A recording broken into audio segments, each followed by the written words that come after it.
You're listening to The World at 8 with Lynne Mozart.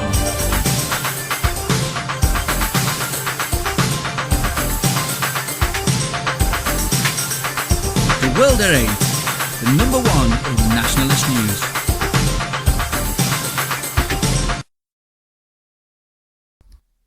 Highlights of the news today, Friday the 28th of June 2013. Lesbian murders 2-year-old son, is jailed for 18 years. Melanie Phillips, the British government's jihad against free thought. National Police Unit monitors 9,000 domestic extremists. Nuclear industry watches thorium tests in Norway. Ireland, doctors warn Muslims with diabetes over Ramadan fasting. Germany demands answers from Britain over GCHQ surveillance. Nick Griffin, MEP from the belly of the beast, on the neocon foreign policy. Saudi police stop wedding in park. Qatar, new emir, new broom. California man faces 13 years in jail for scribbling anti-bank messages in chalk. Thought for the day, Alice through the looking glass. And finally, women's conference? Oh really? UK news. Lesbian murders 2-year-old son and is jailed for 18 years. The child, described as beautiful to everyone who knew him, was brutally beaten to death by what police describe as a monster. Rebecca Shuttleworth battered little Keanu Williams to death in a horrific attack that the World at 8 refuses to describe. She's recently celebrated a £10,000 lottery win with her lesbian lover in Manchester before being found guilty, and said that will do for a nice holiday. Shuttleworth committed the murder in a bedsit in Birmingham, where the toddler's body was found by police. One local person commented, "This is as brutal as what happened to poor Jamie Bulger, but because she's a lesbian it'll be played down in the light of political correctness. The child should have grown up in a normal family home." Melanie Phillips, the British government's jihad against free thought. By banning from the country, as extremists, the American anti-jihadis Robert Spencer and Pamela Geller, the Home Secretary Theresa May has not only made herself look ridiculous, but has sent the enemies of the United Kingdom the message that they have it on the run. I do not support the approach taken by either Geller or Spencer to the problem of Islamic extremism. Both have endorsed groups such as the EDL and others which at best do not deal with the thuggish elements in their ranks and at worst are truly racist or xenophobic. The result has been a serious blow to the credibility of these two writers, with particular damage being done to Spencer, whose scholarship in itself is scrupulous. It also has split the defence against Islamic extremism and handed a potent propaganda weapon to those who seek falsely to portray as bigoted extremists all who are engaged in the defence of the West against the Islamic jihad. Nevertheless, the decision to ban this duo from Britain is unjustified, oppressive and comes perilously close to lining up the British government alongside those who wish to silence defenders of the West against the jihad, making a total mockery of Britain's understanding of just who presents a danger to the state. Neither Geller nor Spencer remotely presents such a danger. They intended to come to Britain to join an EDL rally in Woolwich in the wake of the barbaric murder there of drummer Lee Rigby by 2 Islamists last month. More can be found on Melanie's blog at melaniephillips.com. National Police Unit monitors 9,000 domestic extremists. Officers familiar with workings of UNIT indicate that many of campaigners listed on database have no criminal record. A national police unit that uses undercover officers to spy on political groups is currently monitoring almost 9,000 people it has deemed domestic extremists. The National Domestic Extremism Unit is using surveillance techniques to monitor campaigners who are listed on the secret database, details of which have been disclosed to The Guardian after a Freedom of Information request. A total of 8,931 individuals have their own record on a database kept by the unit, for which the Metropolitan Police is the lead force. It currently uses surveillance techniques including undercover police, paid informants and intercepts against political campaigners from across the spectrum. Senior officers familiar with the workings of the unit have indicated to The Guardian that many of the campaigners listed on the database have no criminal record. European news. Nuclear industry watches thorium tests in Norway. A small Norwegian company is testing thorium fuel as a replacement for uranium at a reactor in Norway, catching the attention of the conventional nuclear industry, which has acknowledged that thorium could provide a safer and less weapons-prone nuclear power future. Oslo-based Thor Energy started burning thorium at a test reactor in Halden, Norway in late April. While thorium enthusiasts promote the element as a safer alternative to uranium, the conventional industry, built on uranium, often downplays the element named after the Norse god of thunder. Thus it was notable when World Nuclear News took part of the trial last week and played up thorium's potential superiority. WNA is part of the World Nuclear Association, a conventional nuclear industry group. In its story it pointed out that thorium promises higher operating safety margins and produces no plutonium as it operates. Ireland. Doctors warn Muslims with diabetes over Ramadan fasting. Muslims with type 2 diabetes in Ireland who intend to fast during the upcoming Ramadan are being warned that advanced planning with their doctor is vital to avoid developing acute complications.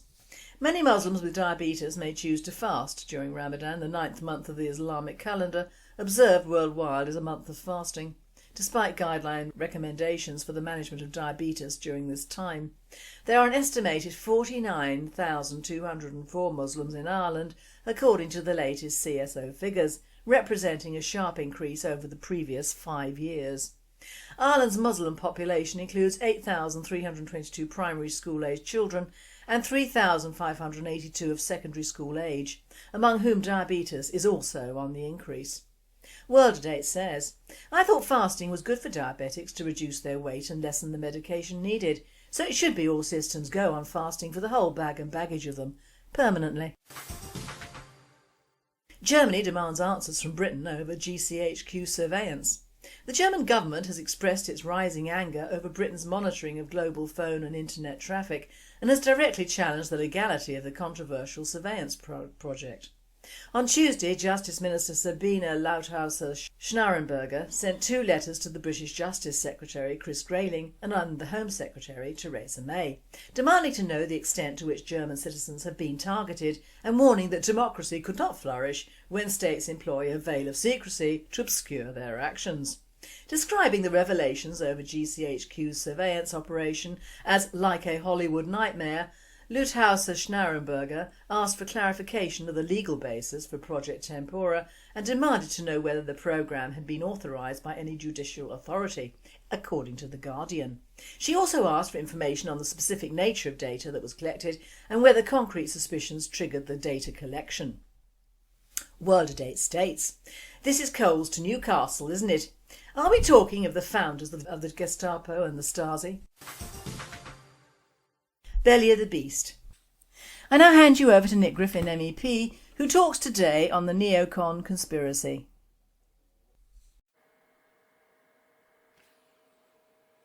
One recent piece of news in the Brussels Belly of the Beast is that Catherine Ashton, EU Foreign Policy Chief, has tried and failed to remove the EU's Special Envoy to the Middle East peace process, Andres Renica. Tony Blair's favourite common-purpose leftist, Ashton, is trying to shift the EU's position on the Middle East to align it with that of Blair and, far more importantly of course, the USA. Because the Europeans want to concentrate on the problem of illegal Israeli settlements, which are making a two-state solution to the Palestinian problem even more difficult, whereas Blair, the British government and the people who run the United States, of course, just want war. When one talks about US foreign policy, the truth of course is that it's neocon foreign policy, and I want to talk today about the neocons.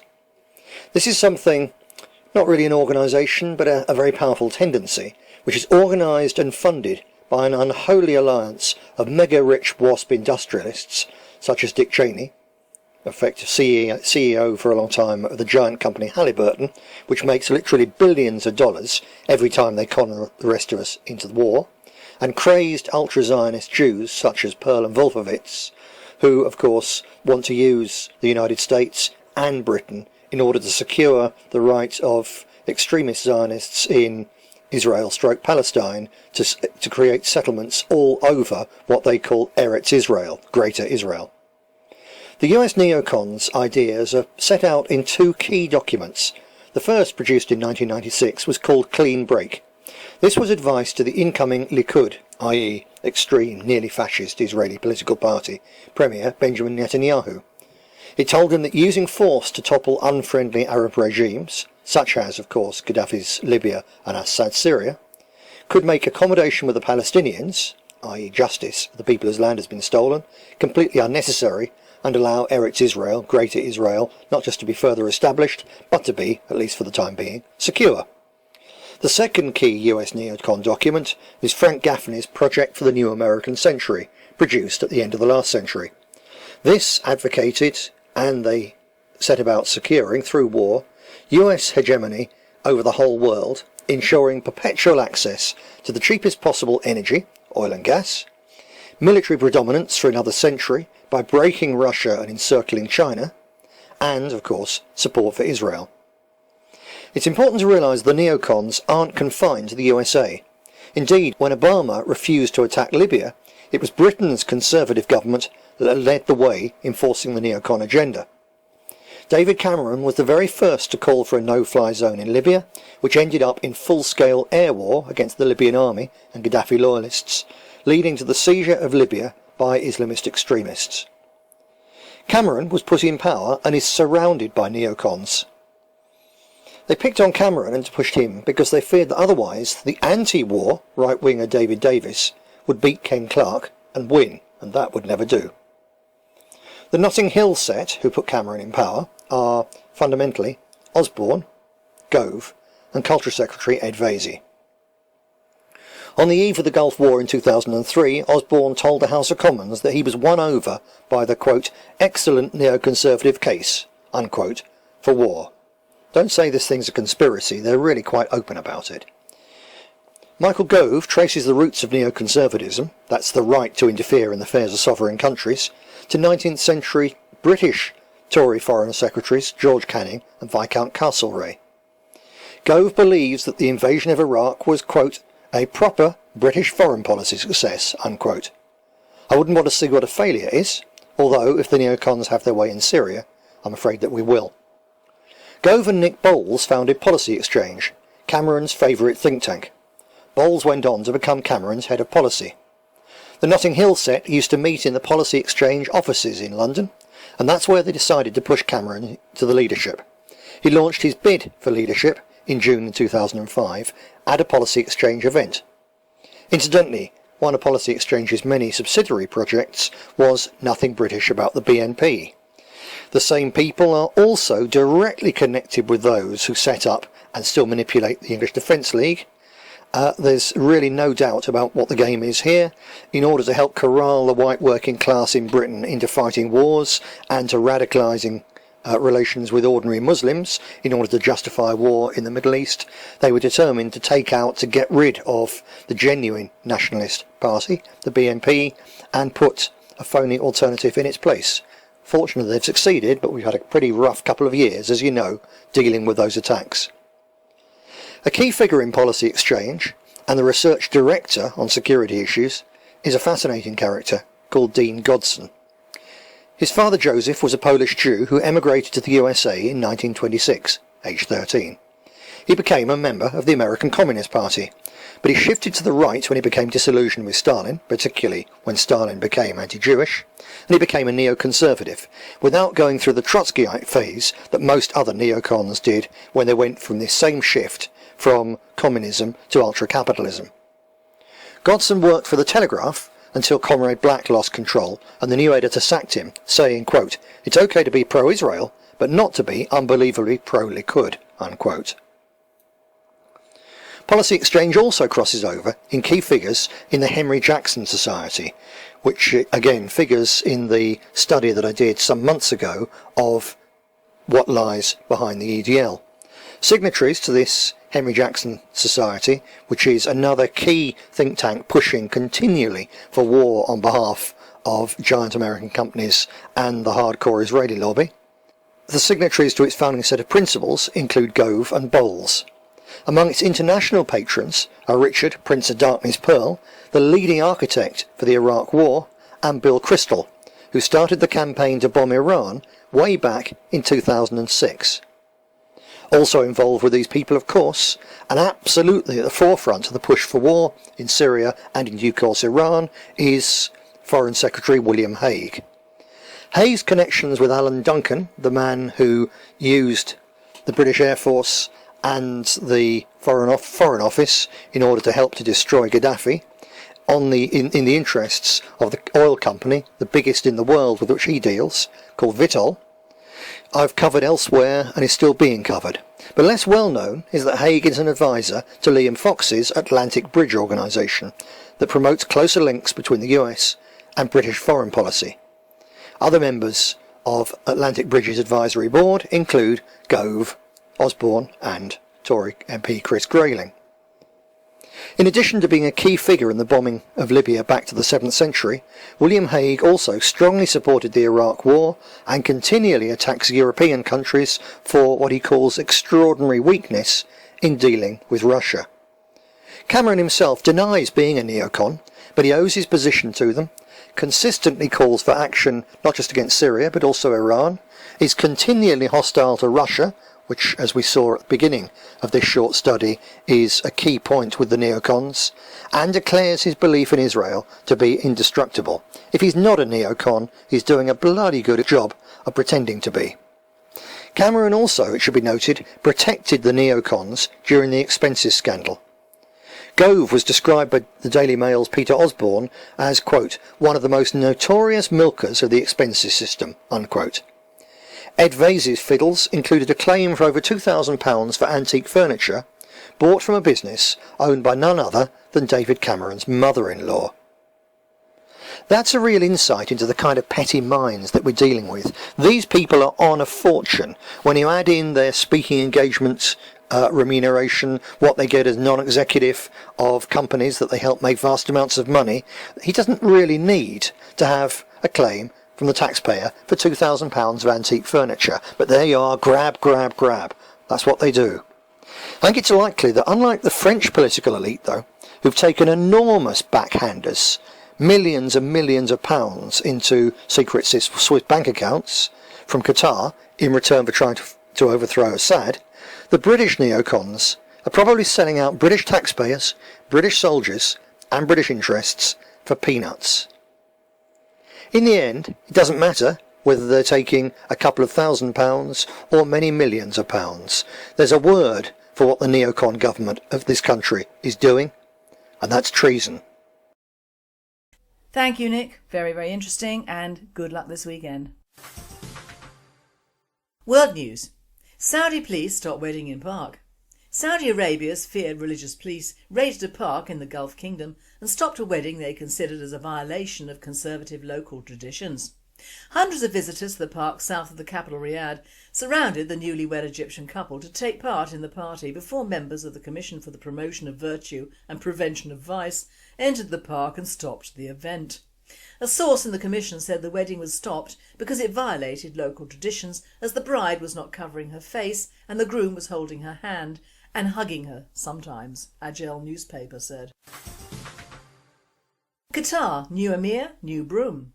The abdication of Sheikh Hamad in favour of his son Tamim will be felt far beyond the Gulf's richest state, not least in Britain, where its vast sovereign wealth fund has been very, very active. The Shard, Western Europe's tallest skyscraper, and fleets of tankers carrying natural gas to the rest of the world will rank among the Emir of Qatar's lasting achievements, but yesterday his legacy was being assessed in the light of his abdication. Sheikh Hamad bin Khalifa Al Thani stepped aside after exactly 18 years of reformist rule to make way for his 33-year-old Sherborne and Sandhurst-educated son in a swiftly executed handover.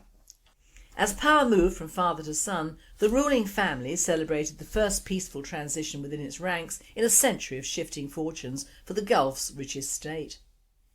World Today says, I think my listeners know exactly where the new emir can shove the Shard, don't they? Suggestions on a stamp, please. California man faces 13 years in jail for scribbling anti-bank messages in chalk. Jeff Olson, the 40-year-old man who is being prosecuted for scrawling anti-megabank messages on sidewalks in water-soluble chalk last year, now faces a 13-year jail sentence. A judge has barred his attorney from mentioning freedom of speech during the trial. According to the San Diego Reader, which reported on Tuesday that a judge had opted to prevent Olson's attorney from mentioning the First Amendment, free speech, free expression, public forum, expressive conduct or political speech during the trial, Olson must now stand trial for 13 counts of vandalism. In addition to possibly spending years in jail, Olsen will also be held liable for fines of up to $13,000 over the anti-big bank slogans that were left using washable children's chalk on a sidewalk outside of 3 San Diego, California branches of the Bank of America. The massive conglomerate that received $45 billion in interest-free loans from the US government in 2008-2009 in a bid to keep it solvent after bad bets went south.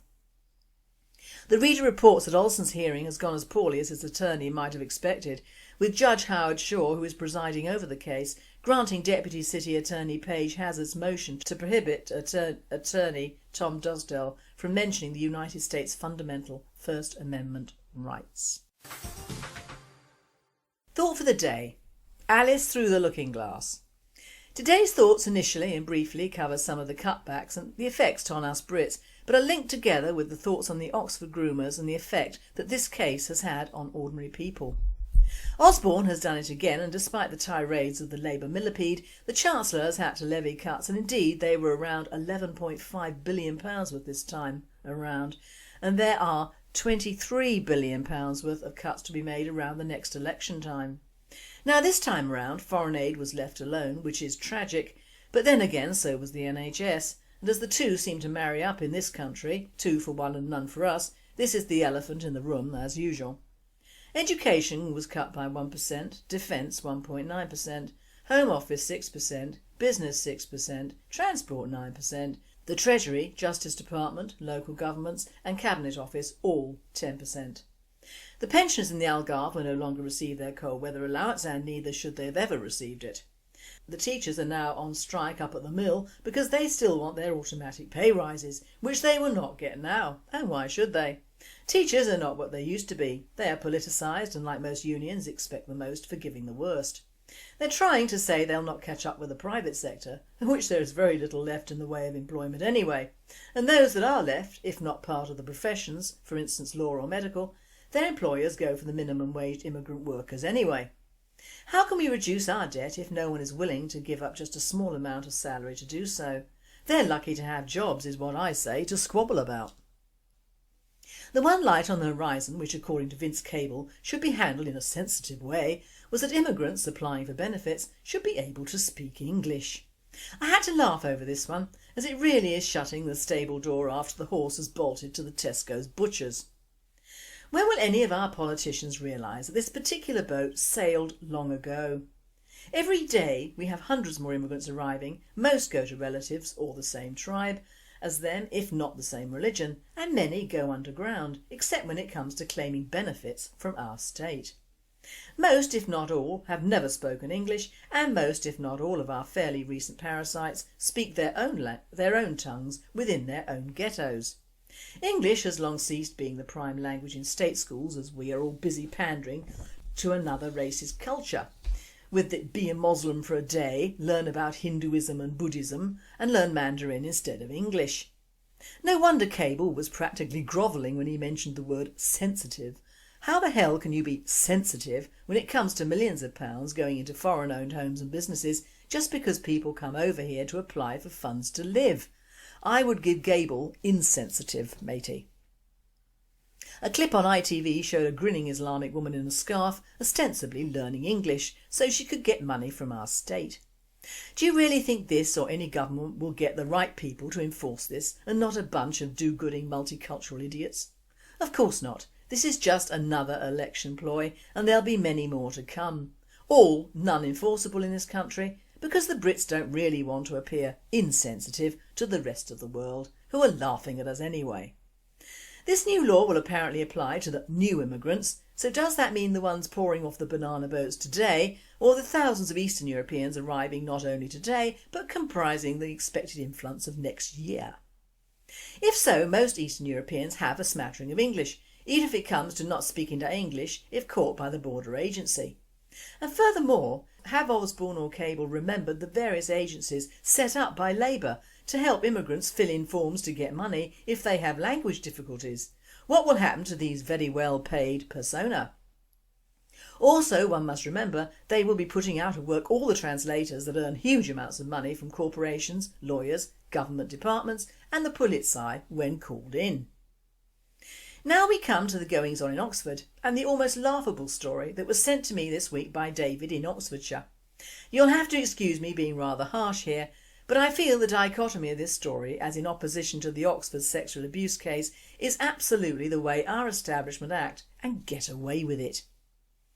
Our lottery have funded a group of Pakistani Muslim women from Oxford who have been running a lunch centre because after 7 years it was facing closure due to lack of funding.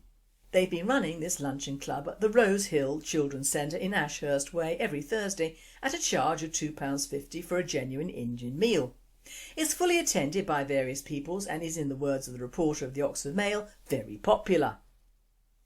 They have won £30 a week for the ingredients of the food used from the lottery-funded Rose Hill Regeneration Project. The cook, Khammin Hussain, who lives in Rose Hill, said, "It's a very popular service and it's great for the community that the lunch is continuing. I love cooking and it also gives me the chance to be creative with food. Whilst working here I have received my food hygiene certificate and become more confident." Oh bloody hell, what did she have before serving the general public? Miss Hussain cooks traditional recipes including curries with colleagues and friends Shazia Rashid and Sajida Sultana, who are also from Rose Hill. Friend Parveen Akhtar acts as an interpreter and helper. Now, call me nasty or small-minded, but Mrs Hussain, Rashid, Sultana and Akhtar have been running this lunch centre, probably in free premises, as a business for the last 7 years. And they are not handing out free meals to the poor, they are charging, albeit a small amount of money for the food. So they are a business. And despite all the diversity and multicultural claptrap being spouted, they have now got a weekly amount towards their cooking outlay from the idiots at the council and UK lottery. Call me mean-minded, but who is jumping on whose bandwagon here? Also, strangely enough, these ladies probably come from the same community that bred the Oxford sexual perverts. One in particular, the cook for the luncheons, Khammin Hussain, shares the same last name as Assad Hussain and spelt the same way. Mr Hussain, 32, also lives in Ashurst Way in the Rose Hill area of Oxford and received a sentence of 7 years. Now, I'm not saying they are directly related, and Hussain, even spelt with an A, is not unusual in that community. But to live in the same area there must be some link in the family line, as mud sticks together. So we have maybe one of his family opening a business feeding the parents of the girls he might have been grooming. All very heartwarming, isn't it? What it does show is the mentality of many of these Muslim immigrants have towards members of the communities they settle in. They come here to make money out of us, not to give back in any sense of the word. And if they can do it ostensibly by giving to the community, they will, whilst all the time their countrymen are literally raping and torturing and enslaving a generation of youngsters under our noses. And if the councils and lottery can help as well, all the better to get even more money for that large house in Pakistan. As for the 7 men convicted, they should not serve their term in the UK. They and all their relatives should be deported forthwith and without money accrued from their business of grooming. The trial alone has cost the taxpayer millions of pounds. It was quoted in the Oxford Mail that Noel Lucas, QC prosecuting, said, "The depravity of what was done to the complainants was extreme. He told the jury that they would have to steel themselves to hear the evidence. The facts in this case will make you feel uncomfortable. Much of what the girls were forced to endure was perverted in the extreme. The children were taken to guest houses and empty houses thought to be kept for the abuse and prevented from escaping. They were subjected to humiliating and degrading conduct, including biting, suffocation, burning and scratching.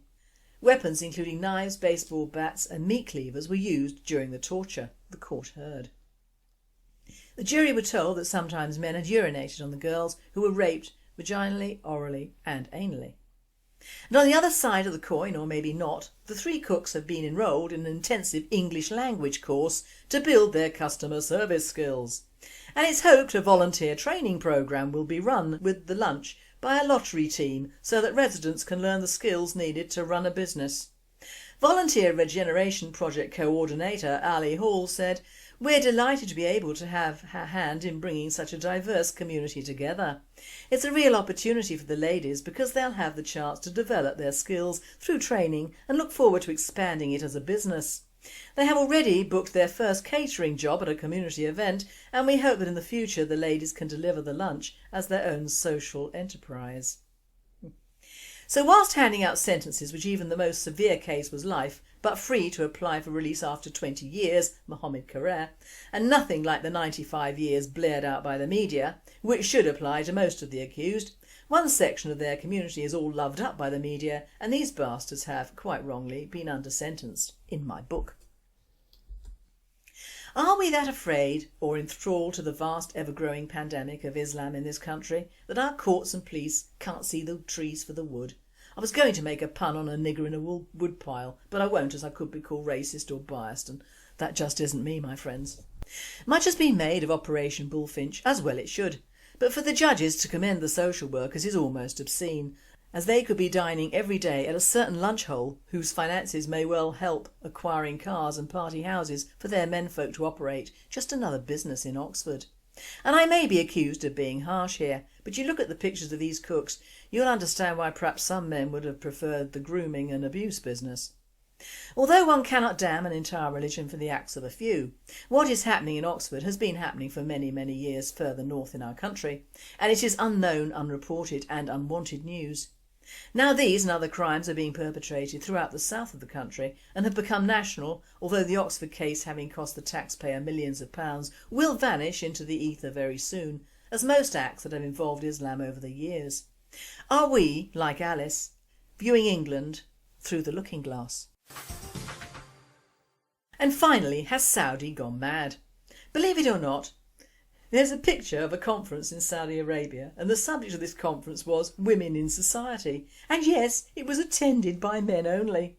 This has been reported in the Telegraph, and it's a good gag by whoever's come up with it. A room full of Saudi Arabian men supposedly coming together to talk about women in society without any women present.